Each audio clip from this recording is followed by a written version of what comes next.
Actually recording this video in my workshop in the basement. It's kind of a wet, cold day. And let's see, Adam Powers 29 on Instagram. His YouTube channel, we'll get that right out quick, is Coyote 238, and Carolina Chris on YouTube and Instagram also. Well, Coyote Adam Powers 29. I don't remember everybody's names on the different sites we go. Posted a picture of a knife. They are a Japanese hobo knife. In this country we call them. And I had one like it. And I posted a picture of mine. And Carolina Chris posted a picture of his. This case was the case that came with these knives, because when I was a kid I remember seeing them, and that leather case was the case that came with them. I believe that's a newer case than this knife. There's no great history in them. You can find them all over eBay. Don't overpay for one. I'm gonna say somewhere between 10 and 30 bucks you'll get one that's in pretty good shape. And they were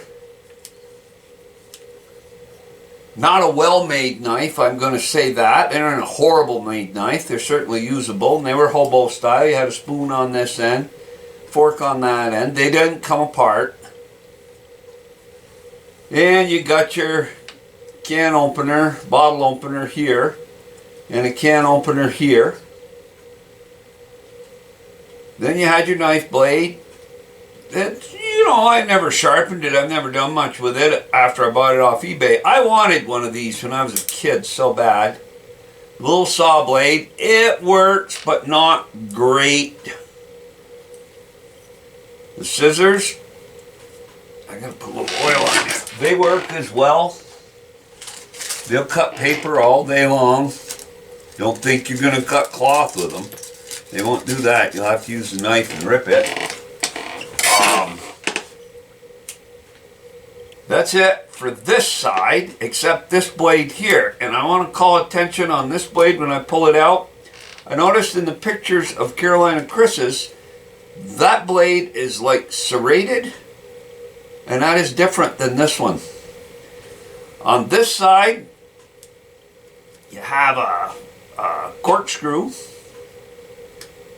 You have a file and a screwdriver, which would certainly work to strike a match on. I wouldn't want to have to file the world down with that.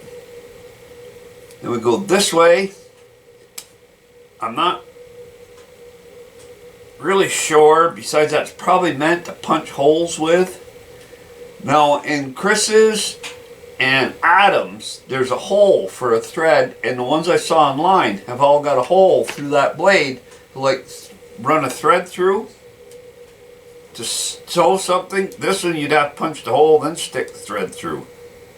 I don't know why it's like that. And then it has this blade here that's another punch of some kind. Anyway, that's what they are. They're kind of a club. They're not a real, they are not a World War II. I've read that and seen that. They had nothing, they were not being made in World War II. This one needs a little oil, I know that. But I'm hoping them guys will do a video on theirs, and anybody else that happens to have such an old Japanese knife. I've read these started in the 1950s. I know I saw them in Kmart in the 60s when I was around 9 or 10 years old. Kmart was selling them. I think they were around $4.95. They were more money than I had. And one time, I wanted one, and there was a picture of one in a magazine, and I showed it to my father thinking, yeah, he'll buy me one. And he said, that's a waste of money. And he didn't buy me one. Well, when eBay came out, I was looking for something else, and one of these popped up. I think I bid $12. No, I bid $15, and I got it for $12. The leather case, I was in a yard sale. And they had some kind of a teeth-handled thing down through the case, hanging there. And it was on the wall, and I don't know, they wanted $3 for whatever it was, and I picked it up, and I said, I'll give you $3 for the case, but I don't want whatever's in it. And they said okay. So I think the case is probably worth more than the knife, because you don't see very many of them. Of the cases just didn't survive. You see some, but not a lot of them. They just fell apart. They were not made of real rugged leather. Well, I'm going to post the links to Chris's channel. I'm going to post the link, who needs no introduction. Coyote 238 has just been busy in life. Has been on YouTube for years. I see this morning that I did some kind of a video from his channel 7 years ago.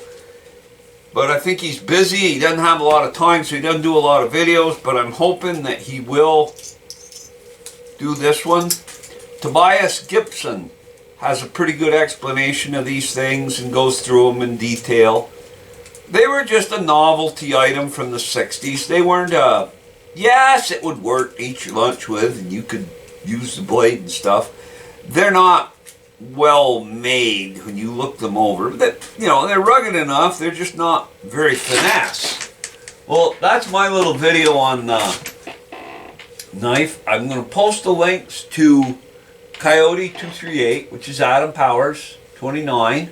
Post the link to Carolina Chris. Hopefully he'll do one of these videos too. And I'm going to post Tobias Gibson's video. I think it's from 8 years ago. And if you wanted to watch it, he explains those things a little more. But they're all over eBay. Just type in Hobo knife. Japan, Hobo knife, Google, eBay, bang, they come up. And it's kind of funny. It's one of those things. I've collected axes for years, knives, axes and stuff. Of course, everybody wants everything they can get out of something. And you're seeing so many people putting these on. I have actually seen where they said a Japanese soldier carried these in World War II. No, they didn't. No, they didn't. These didn't come out till well after World War II. They came out to probably sell to the Americans. And we bought them. Well, thanks for watching. And that's it for this one.